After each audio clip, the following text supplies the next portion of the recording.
පිරිමි ළමයි කතාවට ආදරය කරන ඔයාලව ගොඩාක් ආදරෙන් පිළිගැනීමට කැමැත්තක් තියෙනවා. ඇත්තටම කොළඹ මනමාලයා ඉදිරියට තිරිමාන්නහාම පොලිසියට අරගෙන ගිහිල්ලා කරන දේ ගැනයි මට අද ඔයත් එක්ක කතා කරන්නට තිබෙන්නේ. ඉතින් වීඩියෝ එකට යන්න මත්තෙන් මතක් කළ යුතුමයි මගේ channel එක සමග රැඳෙන්න කියලා. පිරිමි ළමයි කතාවේ ඉදිරියේ සිදුවෙන ඉතාමත් කුතුහලයෙන් පිරුණු සිදුවීමක් ගැනයි අද අපි වීඩියෝ එක හරහා කතා කරන්නේ.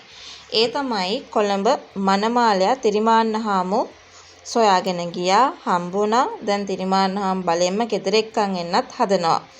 මේ හමුවීමෙන් පස්සේ හමු ඇත්තටම කියනවා නම් තමන් කරපු තමන් වැරද්දක් කළේ නැහැ කියන එක මෙන්න මේ කොළඹ මනමාලයට පැහැදිලි කිරීමත් එක්ක ඒ දේවල් වලට හරියටම වැරදි කරපු කට්ටියව අල්ලලා දෙන්න කටයුතු කරන්න හැකියාවක් ලැබිලා තියෙනවා කියන කතාව ගැනයි මතක් කළ යුතු. ඇත්තටම කොළඹ මනමාලයා මේ හැමදේම සොයාගත්තට පස්සේ එකම එක තීරණයක් ගන්න ඉඩකඩක් තියාගෙන ඉන්නවා කියන ඒ කතාව ගැන තමයි අද අපිට මේ වෙලාවේ කතා කරන්න අවස්ථාවකුත් ලැබිලා තියෙන්නේ කියන එක ගැන මතක් කරනවා.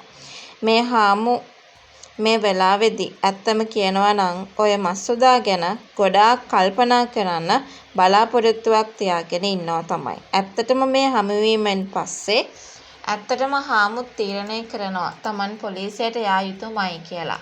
මොකද Taman පොලිසියට නොගියොත් මස්සුදාට වෙන දේ ගැන හාමුට තේරෙනවා.